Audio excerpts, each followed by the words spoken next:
Hello mga idol, please like, share and subscribe for more novel stories to uploads. Diyos ng Digmaan, JC Entertainment. Kabanata 481 hanggang Kabanata 490. Kabanata 481. Anong mali? Nasisiraan ka na ba ng bait, ngayong kusang loob na ihain sa iyo ng isang magandang dalaga ang sarili sa isang pinggan, perwisyo ka? Huwag mong sabihin sa akin na ang isang pervert na tulad mo ay napakahiyang kumilos sa kanyang mga impulses. Walang pakialam na sambit ni Yvonne. Ang palitan ay nagpaalala kay Yvonne ng oras na pumasok si Jack sa kanyang silid nang siya ay kakaligo pa lang ng maganda at mainit na shower. Nagdala pa rin siya ng sama ng loob sa kanya hanggang ngayon. Hindi inaasahan ni Jack na nasa likod niya ang target. Sino nagsabi sa'yo niyan? Naaalala mo pa ba kung sino ang bumuhat sa iyo sa kanyang likuran noong nakaraang gabi nang ikaw ay lasing na hindi man lang maglakad pa uwi? Tinadya ni Jack ang trompeta. At noong nasa likod ka, hindi rin naka-idle ang mga kamay ko. Tsaka pinalitan kita ng damit. Magbel, ikinwento ni Jack ang pangyayari sa isang sarkastikong tono. Hindi niya hinayaang tumapak si Yvonne sa kanyang buntot dahil siya ang nagsimula ng pangungutya. Ikaw. Ang cutesy chicks ni Yvonne ay hinalikan agad ng pink. Tinadyakan niya ang kanyang mga paa na parang bata at may bahagyang inis sa kanyang tono. Nagreklamo siya, Tanya, sinabi mo sa akin na pinalitan ako ng aking kasambahay. Bakit sinabi ni Jack na siya iyon? Nagsinungaling ka ba sa akin? Ang biglaang akusasyon ay natigilan saglit kay Tanya pagkatapos ay nanatili siyang walang imak. Malinaw na nagkukunwari si Jack para asarin siya, ngunit nahulog siya dito. Napangiti si Tanya at nagpaliwanag, mahal kong sis Yvonne, paano ka maniniwala sa mga sinabi niya? Sa tingin mo hahayaan ko siyang magpalit ng damit? Siya ay nagsisinungaling. Tanya, huwag mo nang itago sa kanya. Ito ay wala. Hindi ko siya ginalaw. Nagpalit lang ako ng bagong set ng damit para sa kanya, sigaw ni Jack. Sa katunayan, si Tanya mismo ang nag-request sa akin na magpalit ng damit noong gabing iyon. Tinabi niya sa akin na masyado kang lasing para maalala ang nangyari. Kaya, hanggat siya at ako ay walang sinasabi, hindi mo malalaman, at ganoon din sa iba. Ipinangako niya sa akin na ilihim ko ito. Matigas at solemn na ang ekspresyon ni Jack. Walang makakapagsabi na siya ay tumatawa ng hindi mapigilan sa loob ng kanyang puso. Pagkatapos ay nagdagdag siya ng panggatong sa apoy, huwag kang mag-alala. Tigta sa akin ang sikretong ito, ako. Ang galit ay damaloy kay Yvonne na parang lava. Nang imulat niya ang kanyang mga mata kinaumagahan, suot na niya ang kanyang pantulog. Kung talagang pinalitan ni Jack ang kanyang damit, malamang na si Jack ay. Agad niyang pinutol ang kanyang pag-iisip at tinitigan si Tanya, nag-aapoy ang mga mata. Tanya, sabihin mo sa akin. Totoo ba ito? Sumabog siya. Tanya, paano mo siya hinayaang gawin iyon? Isa siyang pervert. Oh, Panginoon ko. Hindi totoo. Niloloko ka niya. Hindi alam ni Tanya kung matatawa o maiiyak sa puntong ito. Hindi mo ba nakikita? Tinasadya niyang matakot ka. Sino ka sa akin? Magsisinungaling ba ako sa'yo? Ano ka ba? Akala ko tapat kang tao. Paano mo ako nalinlang? Nakahinga ng maluwag si Yvonne, pinandilatan si Jack. Teka, o lihim kang umaasa na totoo ito. Dalawang tuyong ubo ang pinakawalan ni Jack. Hindi ka maglalakas loob na magbago para sa akin. Malamig siyang ngumuso. Tina si Jack at sinimulan niyang laruin ang kanyang cellphone. He was skimming through some news nang biglang may nakakuha sa kanyang atensyon sa Eastfield News Network. Miss Tanya? May pasok ako bukas ng umaga, kaya wala ako dito sa umaga, pero babalik ako sa hapon, simper niya at nagplaster ng nakakahiyang ngiti sa kanyang mukha. Sige, pero pwede ka na sa amin mag-shopping, di ba? Nagpout si Tanya, nakaramdam ng kaunting kahungkagan sa kanyang puso. Hindi niya alam kung kailan siya nagsimulang makaramdam ng kawalan ng laman sa kanyang puso sa tuwing wala si Jack, ngunit mula noon, lagi niyang inaabangan na makita siya muli. Gayunpaman, sa tuwing nakikipagkita siya sa kanya, nakadarama siya ng pagkutitap ng iritasyon dahil sa solemna at malamig na ugali nito sa kanya. Kinaumagahan, maagang dumating si Jack sa pasukan ng isang auction house, nakakunot ang mga sulok ng kanyang bibig. "Babe, ang ganda ng villa na ito. Kukuha muna ako at bibigyan kita ng sorpresa," bulong niya sa sarili. Kabanata 482. Ang pamilya Taylor ay nakatira sa isang komunidad ng mga townhouse. Dahil hindi kalakihan at marangya ang mga villa doon, bumili ang pamilya Taylor ng maraming unit na pinaliligiran ng matataas na makapal na bakod at ginawang Taylor Residence ang lugar. Sa isang maliit na burol hindi kalayuan sa Taylor Residence ay isang malaki at marangyang villa ang nakapatong sa paanan nito. Hindi lamang madiskarte ang lokasyon ng villa, ngunit mayroon ding isang malinis na parke sa malapit pati na rin ang isang mega shopping na maliit. Kaya naman napakataas ng presyo para sa naturang villa na ang halaga nito ay tinatayang nasa 20 hanggang 30 milyong dolyar. Maluwag ang villa at nahahati sa 3 palapag, ang interior design nito ay maluho at mayaman. Ang may-ari ng villa ay ang pinuno ng isang third-class na aristokrate na pamilya na gumastos ng malaking halaga sa villa na ito. Ang may-ari ng villa kamakailan ay nagpasya na lumipat sa ibang bansa. Kaya, inilalagay ito para sa auction. Madiskarte ang lokasyon at hindi ito kalayuan sa Taylor Residence. Kaya naman, nang makita ito ni Jack sa Eastfield News Network kahapon, agad siyang nagdesisyon, ay bid niya ito, anuman ang mangyari. Ang hindi niya inaasahan ay hinarang siya ng 2 security guard nang makarating siya sa gate. "Nandito ako para sa auction," sabi ni Jack na may nahihiyang ngiti. "Sir, kung gusto mong sumali sa auction, kailangan mong pumunta doon para ma-assess at ma-certify ng mga bank officers ang iyong assets at wealth status. Ang mga pondo sa iyong bank account ay hindi maaaring mas mababa sa 50 milyon. Kung hindi, hindi ka papayagang pumasok," paliwanag ng isa sa mga tauhan. Gaano kahirap?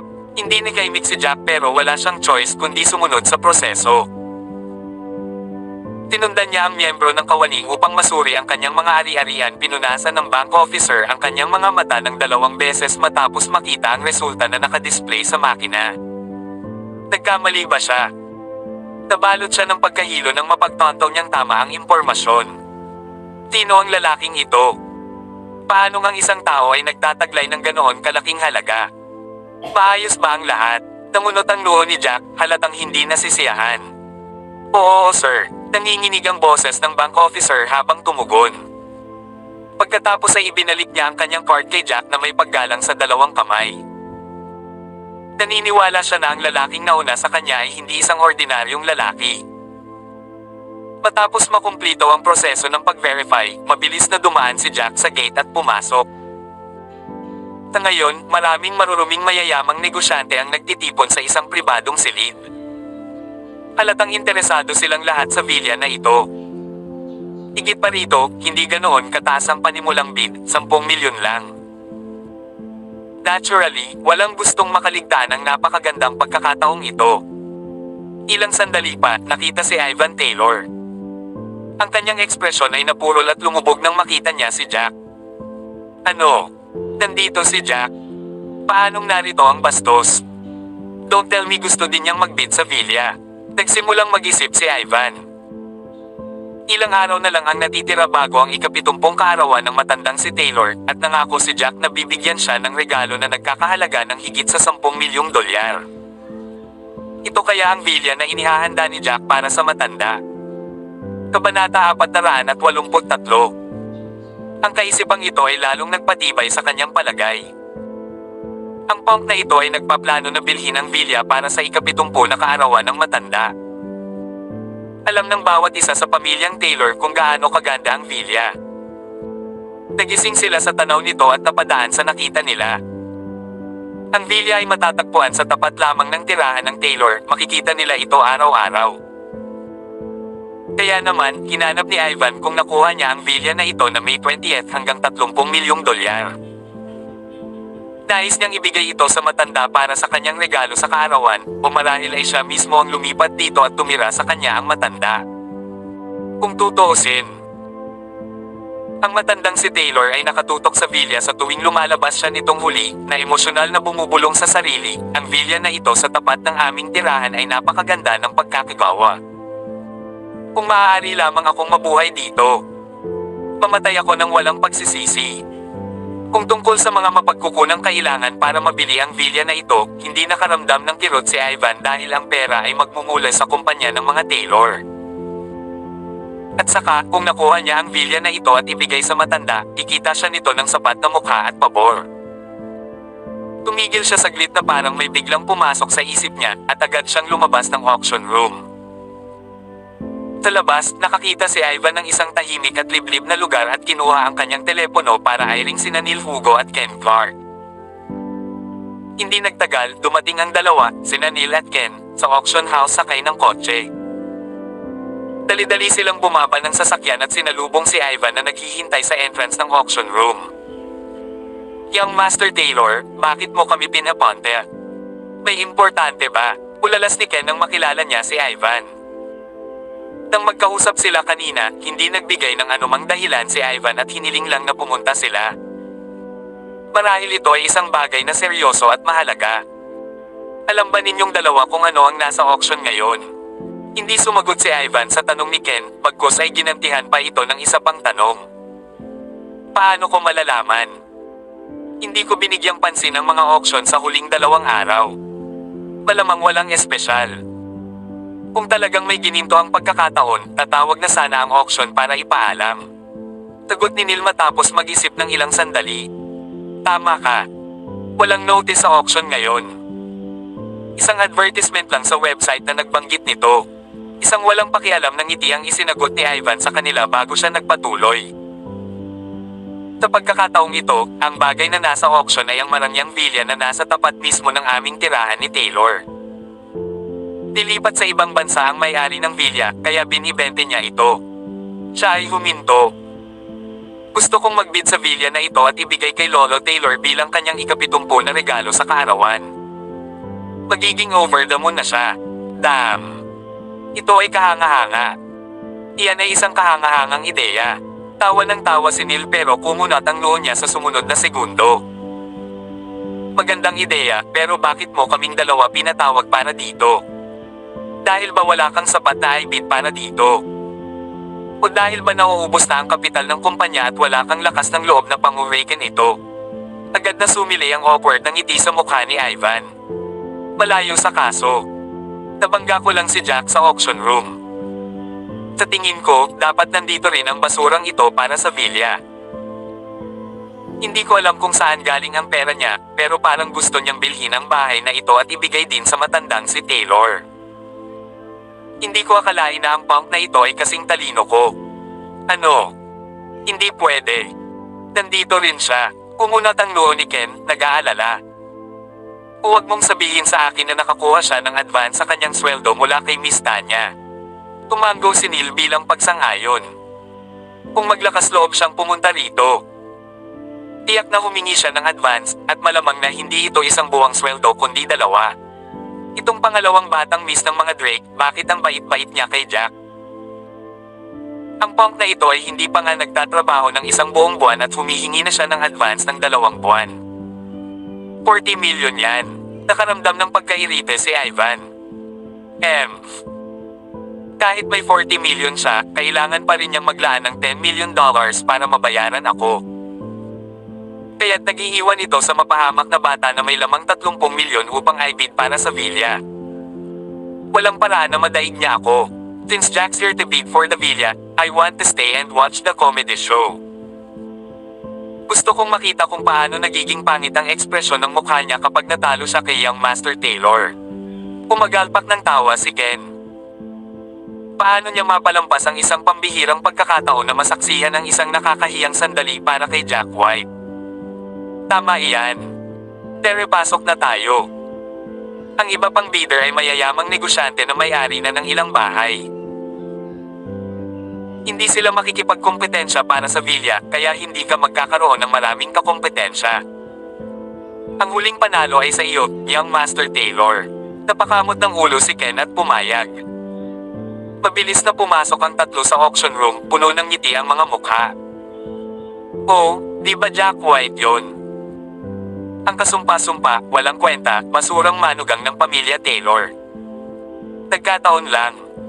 Bakit ka nandito? Pinuno ni Ivan ang kanyang sorpresa nang maupo siya sa tabi ni Jack, kasunod ang dalawa pang young masters. Kabanata 484. Ano? Iyan ang asawa ni Selena Taylor, ang beauty queen ng Eastfield. Oo, napakapalad ng hipon na ito na naging asawa niya si Selena. Kinainggitan siya ng lahat. Ano bang pinagseselosan? Ang hipon na iyon ay manugang lamang ng mga Taylor ang pangalan, maaari siyang pretuhin na parang walang kwentang basura sa bahay. Dahil alam kong pinaalis sila ng pamilya Taylor sa tirahan, sigurado akong hindi siya kinikilala bilang kanilang tunay na manugang. Tama iyan. Siguradong galit ang kanyang biyenan sa kanyang loob. Kung tutuusin, labis ang paghihirap ng kanilang pamilya dahil sa kanya. Marami sa mga negosyanteng naruroon ang nagsimulang magtitil-tatil tungkol sa kanila sa mahinang boses. Ang ilan ay may paghamak sa kanilang mga mata. Hindi nagabala si Jack na mag-aksaya ng kanyang lakas sa lahat ng chismis. Lumingon siya sa gilid at sinabing, "Oo, Ivan. Nagkataon lang. Hindi ko inaasahan na dito kita makikita. Kung tama ang hula ko. Umiling ka kay Miss Tanya ng advance ng 2 buwan. At narito ka para magbid para sa marangyang villa na ito bilang regalo sa ika-70 kaarawan ni Lolo Taylor. Tama ba ako?" Napabuntong hininga si Ivan at nagpatuloy, "You've got a great idea, I'll give you that." Ang red jalong ito ay hindi pangkaraniwan. Napakalaki nito at nagkakahalaga ng hindi bababa sa 10 milyon. Kapag dumating ang araw at ibinigay mo ito kay Lolo Taylor, magkakaroon ka ng kaunting mukha at sa wakas ay tatanggapin ka ng pamilya Taylor, tama ba ako? Pero masama para sa iyo. Nagkataon na napako rin ang paningin ko sa villa na ito. Kaya't ikinalulungkot kong sabihin ito sa iyo ngunit ang iyong mga pagsisikap ngayon ay magiging walang kabuluhan. Tumawa si Ivan ng mapanukso at idinagdag. Ang pagre-regalo kay Lolo Taylor sa villa na ito ay isang magandang ideya ko.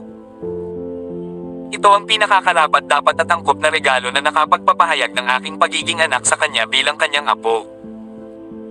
At ang pera na dinala mo ngayon ay malamang na mas mababa kaysa sa kung ano ang mayroon ako. Kaya, literal na wala kang laro sa auction ngayon. Talagang hinahangaan ko ang iyong pagtitiwala.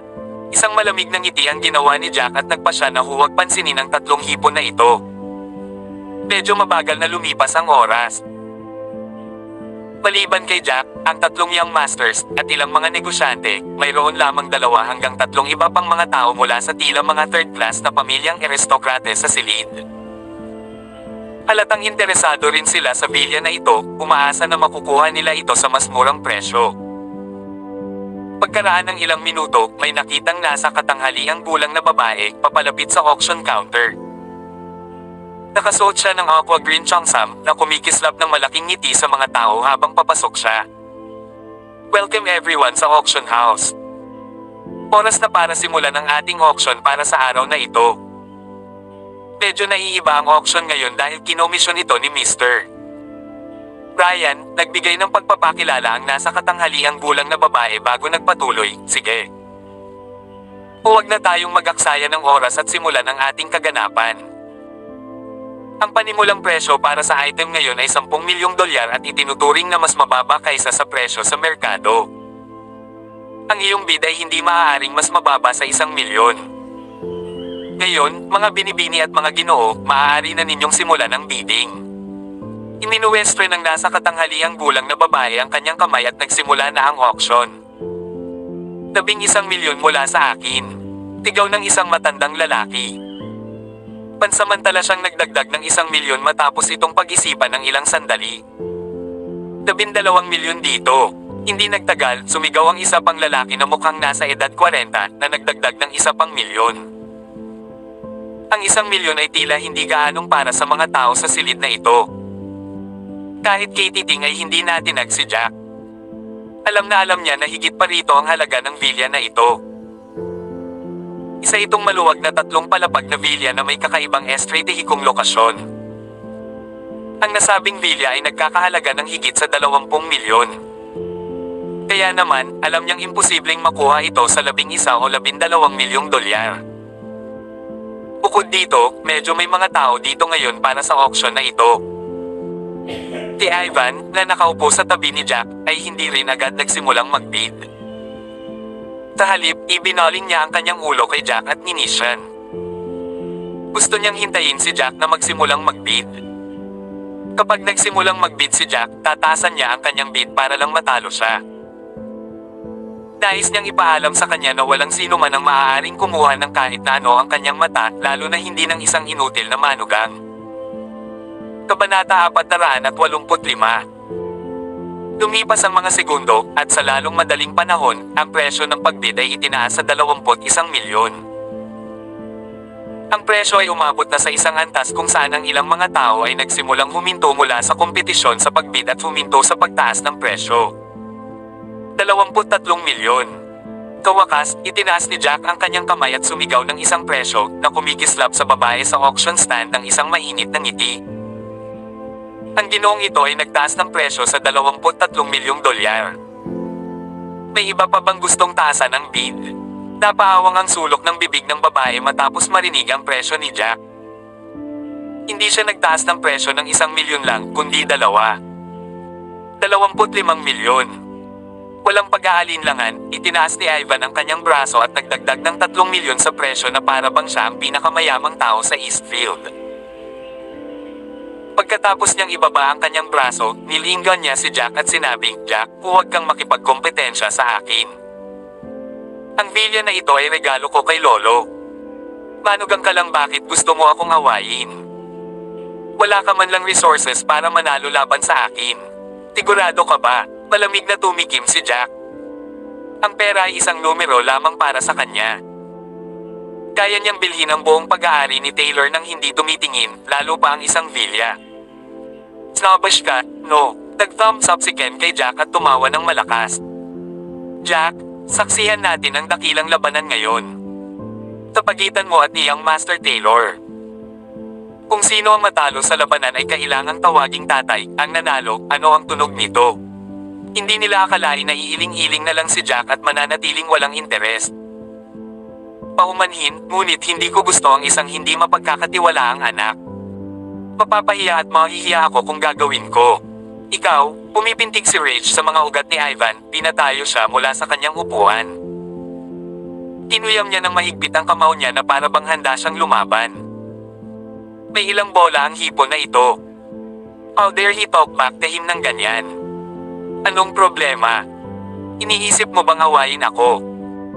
Ito ay isang auction house, hindi maganda ang gumawa ng gulo dito. Kung mahilig ka sa pakikipaglaban, pwede tayong lumaban mamaya pagkatapos ng auction. Hindi niya pinansin, nakataas ang kanang kilay. Agad na napangiti si Ivan nang marinig ang sinabi ni Jack. Ang 100 sa kanya ay hindi man lang manalo laban sa isa kay Jack sa isang laban. Ang mga bodyguard ng pamilya Taylor ay hindi masama ang kalidad, gayunpaman, wala ni isa sa kanila ang halos makalapit kay Jack, lalo pa sa layaw na young master na tulad niya. Maswerte ka na ngayon, hindi ako nag-aalala tungkol sa walang kwentang basurang tulad mo. He added. Sitting back down with his teeth clenched firm, kung kaya mo na, sige taasan mo na ang presyo, 25 milyon na ngayon ang bidding price ko. 30 milyon. Walang pakialam na isinisigaw ni Jack ang numero. Marami sa mga mayayamang negosyante na naruroon pa rin ang nagsimulang tumingin ng iba kay Jack, ang ilan ay may paghanga. Ang binatang ito ay naglagay ng bid na 30 milyon, pagtaas ng bid ng sabay-sabay.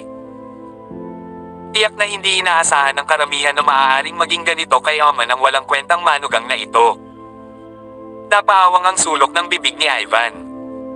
30 milyon, iyon ay medyo mataas, hindi ba? Gayunpaman, ang diablo sa tabi niya, si Ken Clark, ay nagsabi sa kanya, "Young Master Taylor, huwag kang matakot sa kanya. Ito dapat ang pinakamataas na presyong maibibigay niya." Malamang tinaasan niya ang bid ng isang beses para lang takutin ka, paalala ni Ken sa kanya. 2 months lang humingi si Jack ng advance. 40 milyon iyon. Kailangan niyang mag-iwan ng 10 milyon para mabayaran ka, kaya't mag-iwan siya ng 30 milyon. Ito ay kasing taas ng kaya niya. Umangat ang diwa ni Ivan matapos marinig ang pagsusuri ni Ken. 31 milyon, tawag niya. Ang daming tanga. Ang kinakailangan sa pagpasok para sa auction house na ito ay kailangan mong magkaroon ng hindi bababa sa 50 milyon sa iyong bank account. Paano ako makakapasok kung hindi? Nagbigay ng kalahating ngiti si Jack. 35 milyon. Kabanata 486. Nagpalitan ng mga tingin sina Ken at Ivan, nagpalitaw ang kanilang mga mukha. Nakalimutan nila ang tungkol sa mga kinakailangan sa pagpasok ng auction house. Lahat sila ay mga young masters ng mga maharlikang pamilya. Ang mga kawani ay natural na hindi kailanman nag-alinlangan sa kanilang kakayahang gumastos. Kaya naman, pumasok sila sa auction house nang walang anumang verification. May requirement notice nga sa entrance na nagsasaad na ang mga individual na may hindi bababa sa 50 milyon sa kanilang bank account ang maaaring makapasok sa auction house. Hindi pinansin ng tatlo ang abiso. Pagkatapos ng paalala ni Jack, napagtanto nila na ang pump na ito ay napakahusay na makatipid ng 35 milyong dolyar. Parang binigyan siya ni Miss Tanya ng advance ng 3 buwan.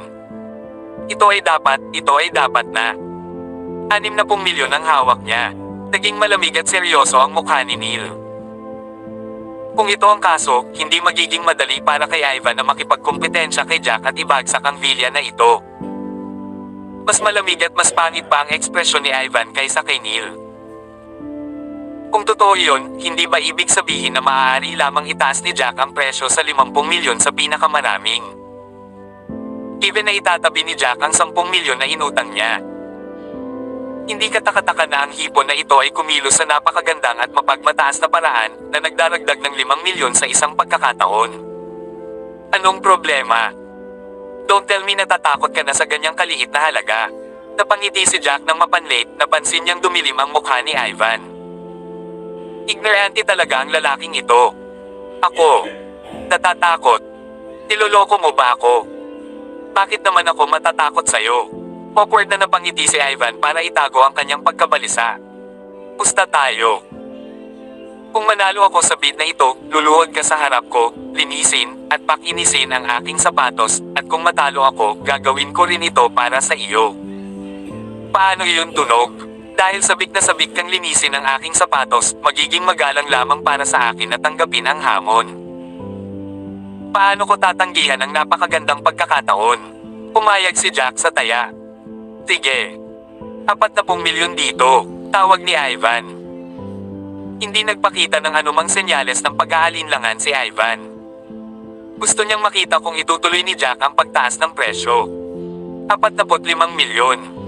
Itinaas ni Jack ang kanang braso ng walang kaunting pag-aatubili na para bang nag-a-adjust lang siya ng numero sa karamihan. 5 milyon. Ivan gritted his teeth and countered without thinking twice. Gusto niyang manalo sa villa na ito ngayon. Hindi na mahalaga ang halaga at halaga ng villa. Gusto niyang ipahiya si Jack sa harap ng karamihan, naghihintay sa sandaling lilinisin at pakinisin niya ang kanyang sapatos sa harap ng iba. Tama iyan. 50 milyon ang tamang numero para tawagan. Iyan ang kanyang limitasyon. Napakaraming pera lang ang kaya niyang gastusin. Isang malaking ngiti ang nakaplaster sa mukha ni Neil sa pag-aakalang matagumpay siyang naipaghiganti ni Ivan Taylor sa pagkakataong ito.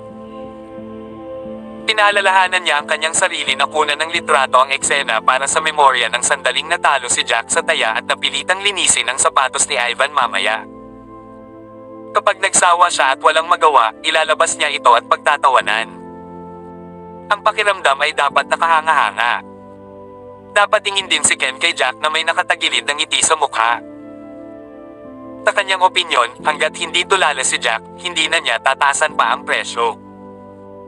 Anyway, humiling si Jack ng 3 buwang advance mula kay Miss Tanya. Hindi niya maaaring gastusin ang lahat ng kanyang pera sa villa na ito at humingi ng pang-4 na advance kay Miss Tanya. Kung ganoon, talagang isa siyang walang hiyang beastard. 60 milyon, kung gayon. Tumawa si Jack at tumawag ng mas mataas na numero.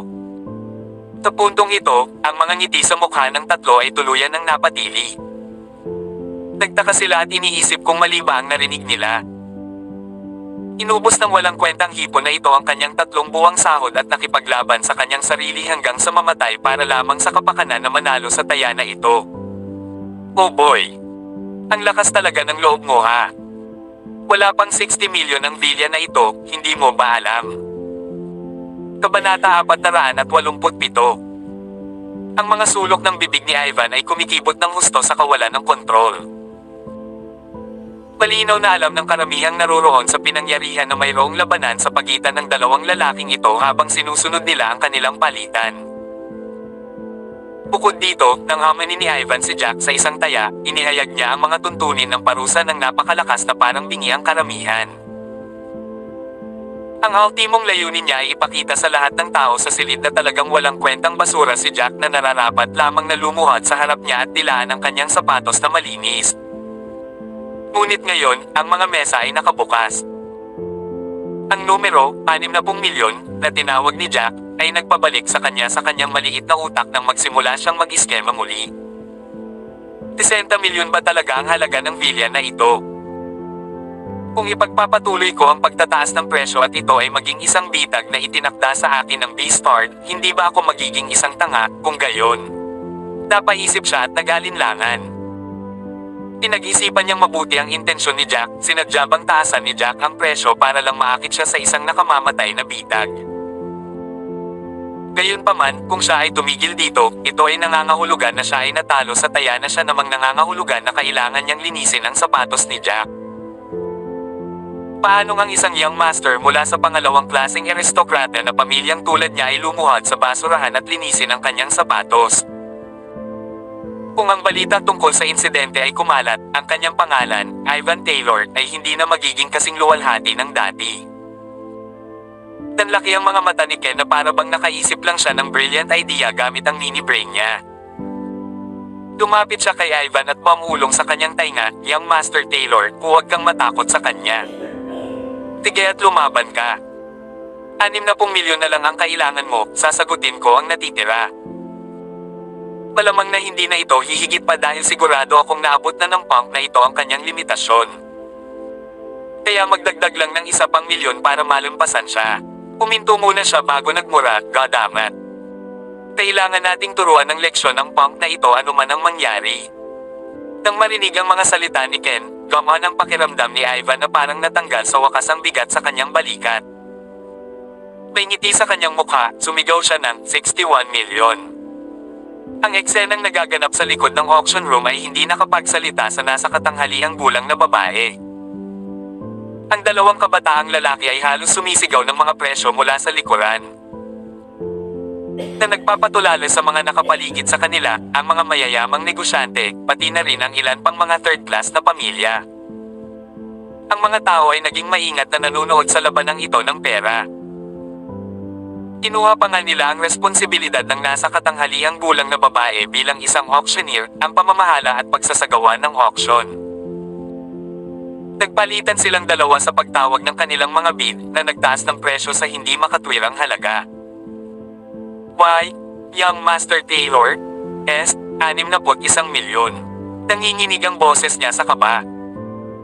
Malapit na niyang mabawi ang kontrol sa auction nang malaman niyang ang presyo ay umabot na sa hindi kapani-paniwalang halaga. Magre-resulta din iyon sa isang bundok ng mga bonus. Ito ang unang pagkakataon niyang makatagpo ng ganoong episode. Ang kanyang kaluluwa ay hindi maiwasang makaramdam ng gulat sa tuwa. Bago pa siya makapagsalita, hamarang si Jack. "Anong problema? Kailan naging napakakuripot ng young master ng pamilya Taylor? Akala mo ba 1 milyon ang magic trick para paalisin ako sa laban? Yay! Tumawag ako ng 70 milyon. Panginoong Hesukristo. Baliw ba siya? 70 milyon iyon. Oo. Hindi lang ito shouting competition, di ba? Hindi naman siya basta-basta sumigaw ng number para masaya, di ba? Hindi ba't 70 milyon ang itinuturing niyang pera? Oo, makakabili ako ng 2 bilya na may 70 milyon. Ang ilan sa mga negosyante ay nagsimulang magduda sa kanilang pag-iral. Bagamat sila ay mayaman, mayroon silang magkatulad na mga paniwala tungkol sa pagkuha ng mga bagay mula sa isang auction, ang mas mura mas mabuti. Siyempre, gusto ng mga tao na ang presyo ng isang na-auction na item ay mas mababa hanggat maaari. Kailanman ay hindi nila inaasahan na ang ampon na manugang na ito ng pamilyang Taylor ay mag-uudyok ng labis na kaguluhan kay Young Master Taylor. Na para bang ang pera ay mga salansan lamang ng papel sa kanya. Ganoon, ang dami. Tatabi ni Young Master Taylor, nanlaki ang mga mata ni Ken sa mga bilog na kasing laki ng mga platito. Bumagsak ang kanyang panga sa lupa.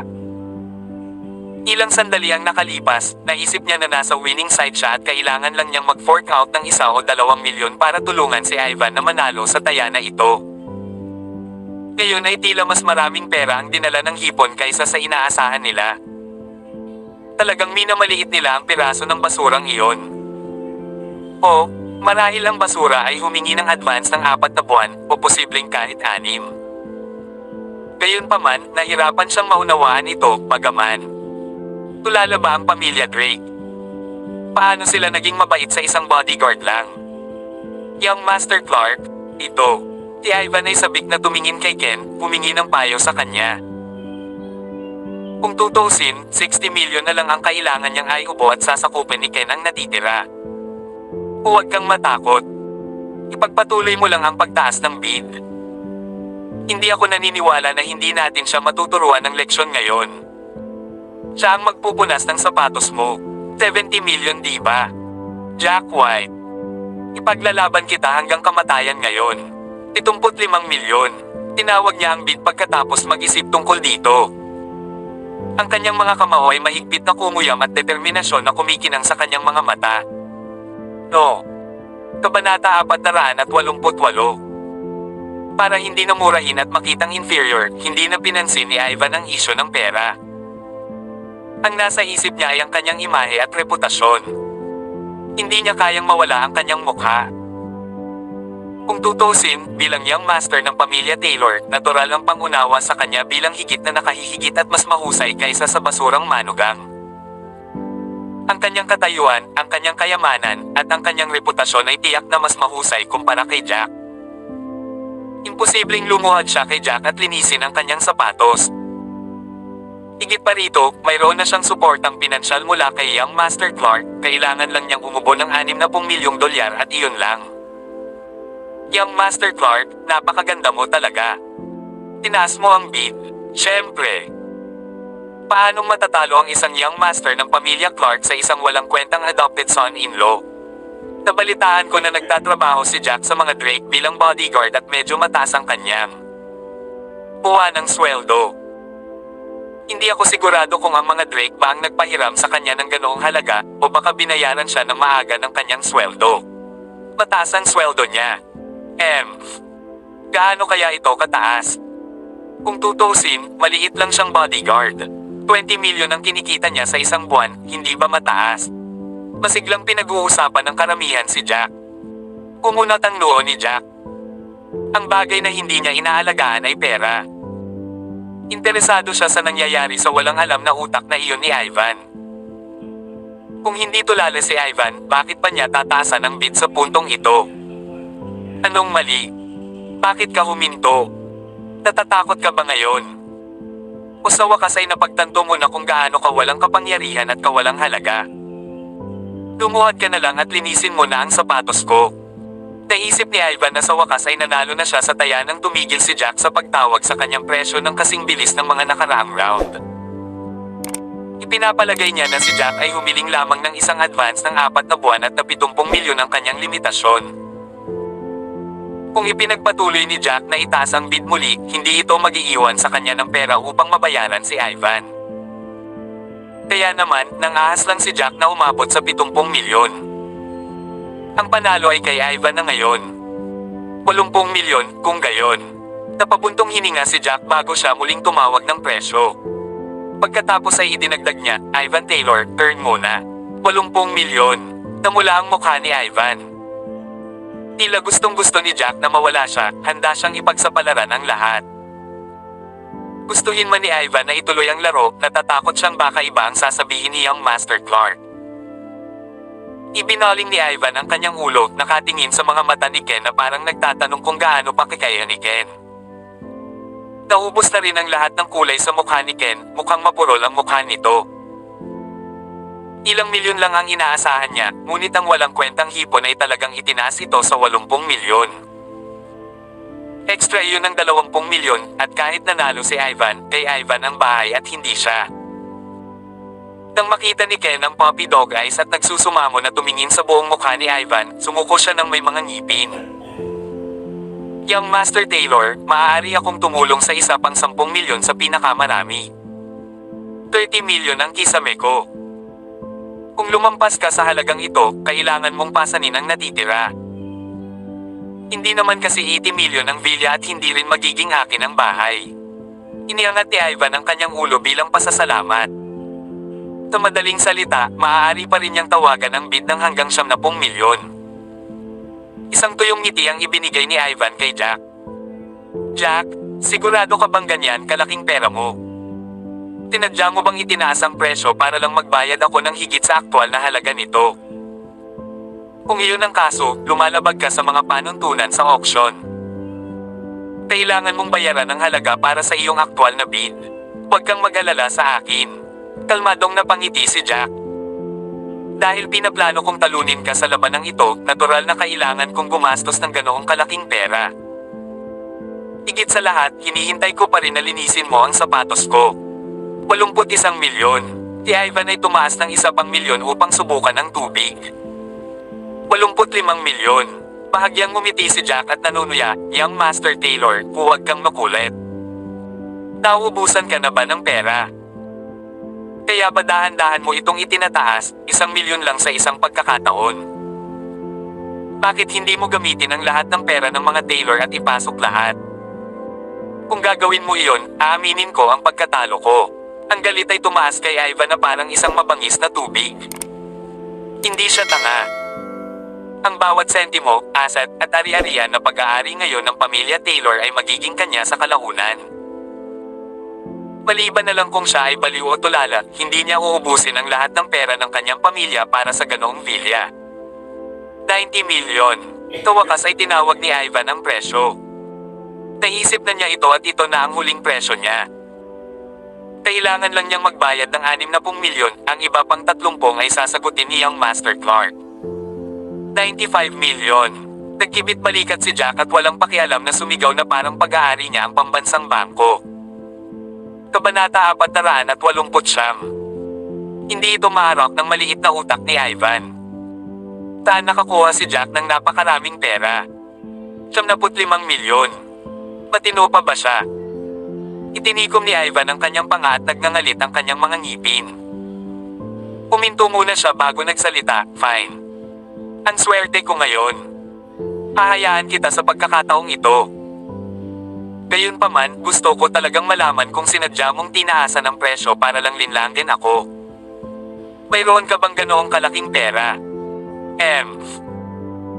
Kung hindi ka makakapaglabas ng 75 milyon sa ngayon, lahat ng nandito kasama ang mataas na pamunuan ng auction house ay hindi papayag na mag-slide ka. 95 milyon. Hindi ka pani-pani walang presyo. Tama iyan. Paano umubo ng 75 milyon ang isang ampon na manugang? Isang villa lang. Halos 100 milyon iyon. Ang may-ari ng villa na nagkomisyon ng auction na ito ay malamang na mabigla hanggang mamatay sa kinalabasan. Ang mayayamang negosyante ay ganap na natulala rin. Ang kanilang mga tingin kay Jack ay hindi na puno ng pang-aalipusta at pangungutya kundi napalitan ng pagsang-ayon at paggalang. Alam nilang lahat na walang magwawaldas ng pera nila ng ganito maliban na lang kung hindi ordinaryong tao ang individual. Give up ka na ba? Ang galing. Isang malakas na tawa ang pinakawalan ni Jack at lumingon sa auctioneer sa entablado.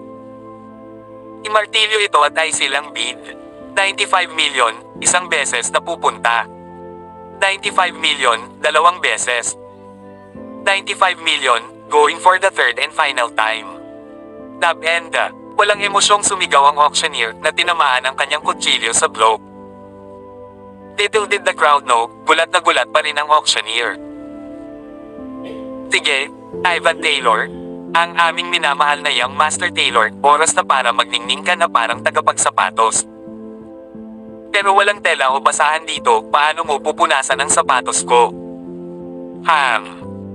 Don't tell me dinilaan mo sila ng malinis. Buong pusong tumawa si Jack. Matagal nang binubuli ng walang alam na punk na ito ang kanyang asawa at anak na babae. Hindi niya ito papakawalan ng ganoon kadali kahit anong mangyari. Bayaran mo muna yung 95 million tapos mag-uusap tayo. Paano ko malalaman kung mayroon kang ganoong uri ng pera kung hindi ka nagbabayad? Mapanuksong ngumiti si Ivan. Ngunit nagdadasal siya ng husto na hindi magkaroon ng ganoong halaga ng pera si Jack. Mabilis na pumunta si Jack sa harapan ng silid at nagbayad ng 75 milyon gamit ang kanyang bank card. Wala ka ng dahilan para mag-alala, di ba? Ang aming mahal, young Master Taylor. Jack articulated with a evil grin on his face. Young Master Taylor, pasensya na. Hindi ka namin matutulungan sa pagkakataong ito. Wala kaming ideya kung paano nagkaroon ng napakaraming pera ang punk na ito. Pilit na ngumiti si Neil. Mukhang humingi siya ng advance ng maraming buwan mula sa pamilya Drake. Sa hindi inaasahang pagkakataon, hinubad ni Ivan ang kanyang sando at sinabing, hindi ba shoe polishing lang? Sinong may sabing hindi ko kaya? Napasquat siya kaagad pagkatapos niyang tapusin ang kanyang pangungusap. Nag-iinit ang mukha niya at naglabasan ang mga ugat sa gilid ng leeg niya. Nakaramdam siya ng hiya. Sa sobrang dami ng tao sa eksena, hindi niya kinakain ang kanyang mga salita. Napakuyom lamang si Ivan, nagngangalit ang mga ngipin at pinunasan ang sapatos ni Jack. Punasan mo sila. Kung hindi, hindi tapos ang iyong trabaho. Sumimangot si Jack. Itinaas niya ang paa niya at nagutos, huwag kalimutan ang talampakan. Ang bawat bahagi ng sapatos ay dapat napunasan at pinakintab. Jack White, huwag kang masyadong lumayo. Ako ang young master ng Taylor family and not to mention, your cousin, too. Pagsisisihan mong ginawa mo ito sa akin. Itinaas ni Ivan ang kanyang ulo at binaril si Jack ng mapot na tingin. Galit na siya na halos lamunin na siya ng galit. How dare this shrimp ask him to clean even the soles of his shoes? Kabanata 490. Tinatakot mo ba ako? Ito ay kawili-wili. Isang matamis na ngiti ang pinakawalan ni Jack at tumingin kay Ivan na nakayuko sa sahig. Noong binubuli mo ang asawa at anak ko, hindi mo ba naisip na magsisisi ka? Go on, get the polishing, seeing that you've lost the bet, and deserve it. Pakinisin ito ng maganda at malinis. Casual na tugon ni Jack. So be it, magpapakintab ako. Puno ng kawalang kasiyahan ang mukha ng walang sando na si Ivan, mahigpit na nag-igting ang mga ngipin. Lalong lumakas sa puso niya ang pagkamuhi niya kay Jack. Sa hitsura nito, ang pamilya Drake ay nagbigay kay Jack ng napakaraming pera kaya imposibleng itaboy siya sa kaarawan ni Lolo Taylor. Sa makatuwid, ang tanging paraan ay maghintay hanggang sa katapusan ng kaarawan ni Lolo Taylor. Sa sandaling ibinaba ni Jack ang kanyang bantay, saka lang niya uutusan si Zena na pakainin siya ng lason. Hanggat naubos ni Jack ang lason, tiyak na hihiga siya sa isang kabahong pagkatapos ng isang buwan. Nang maisip ni Ivan ang malapit ng mamatay ni Jack, mas gumaan ang pakiramdam niya. Sa mahigpit na pag-igting ng kanyang mga ngipin, sa wakas ay nilinis niya ang talampakan ng sapatos ni Jack. Tapos na, umangon si Ivan mula sa lupa, puno ng galit ang kanyang mga mata. Hindi masama. Ito ang unang pagkakataon kong maranasan ang gawa ni young Master Taylor. Tumawa si Jack, not too bad, young Master Taylor. At least hindi ka sore loser. Sige na. Alis na ako para sa mga proseso ng paglilipat. Mag-ingat at magkaroon ng ligtas na paglalakbay. Ilipat. Napaawang ang bibig ni Ivan habang nakatopless siya palabas. Nagtungo siya sa malapit na tindahan ng damit para bumili kaagad ng bagong kamiseta. Higit 70 milyon. Walang kwentang manugang, paano kaya siya nagkaroon ng ganoon kalaking halaga? FC, nakakadismaya ito. Pagkatalo sa isang basurang hipon na kanyang hinamak, ang galit ay patuloy na nag-aalab ng mas malakas habang si Ivan ay nagmumuni-muni. Bagamat ang insidente ay isang malaking kahihiyan, may takot sa kanya na ang balita ay malapit ng kumalat sa iba. Ito ay dapat na isang tao mula sa pamilya Drake na pinayagan siyang makakuha ng kanyang sweldo ng maaga. Hindi niya kayang mag-fork out ng ganoon kalaking halaga ng mag-isa. Hindi pa rin makapaniwala si Neil na ang walang kwentang manugang ay may katapangan na pilit na binili ang villa. Bagamat ito ay bahagyang overpriced, ang tanging pagkilos ng pagpapakintab ni Ivan ng kanyang sapatos ay magdudulot sa kanila ng kahihiyan, na nagdudulot ng kahihiyan sa kanilang lahat. Lalong-lalo na kay Ivan na siyang nag-polishing. Ang gayong paghihiganti ay tiyak na maaalala. Hayaan mong magyabang ang brat na ito ng ilang araw. Tahitsura nito. Masisiyahan si Old Master Taylor sa red jalong inihanda niya. Pagkaraan ng ilang sandali. Sumigaw si Ken, pagkatapos ng pagdiriwang ng kaarawan ni Old Master Taylor, kailangan nating maghanap ng paraan upang matiyak na kayang lason ni Zena si Jack. Hindi na natin ito hihilin pa. Oo, sinasabing lumalaki ang pag-ibig sa pagdaan ng panahon, at kung magtatagal ito, posibleng mas lalong lumalim ang damdamin ni Selena para sa punk na ito. Sa panahong iyon, hindi na magiging madali ang pagwagi sa puso ni Selena. Namunot ang noo ni Neil. Nakaukit ng malalim sa kanyang puso ang pag-iisip na hindi niya maipanalo si Selena. Hindi niya kayang sumuko, ayaw niyang sumuko. Nga pala, sino sa inyo ang medyo malapit kay Miss Tanya? O, may kilala ka ba mula sa pamilya Drake? Tanong ni Ivan pagkatapos ng sandaling katahimikan. May kaibigan ako na kamag-anak ng mayordomo ng pamilya Drake. Bakit mo natanong? Young Master Taylor, may naisip ka bang ibang paraan para makitungo kay Jack? Pagkatapos ng ilang sandali ng pagsasaalang-alang, ibinukan ni Neil ang kanyang bibig. Tingnan kong nalaman ng iyong kaibigan kung magkano ang kanyang sweldo na hiniling ng punk na ito, si Jack White, mula sa pamilya Drake ng maaga. Hindi naman kasi siya bibigyan ng pamilya Drake ng advance ng year's salary, diba? Please subscribe and hit the notification bell for more novel stories. JC Entertainment.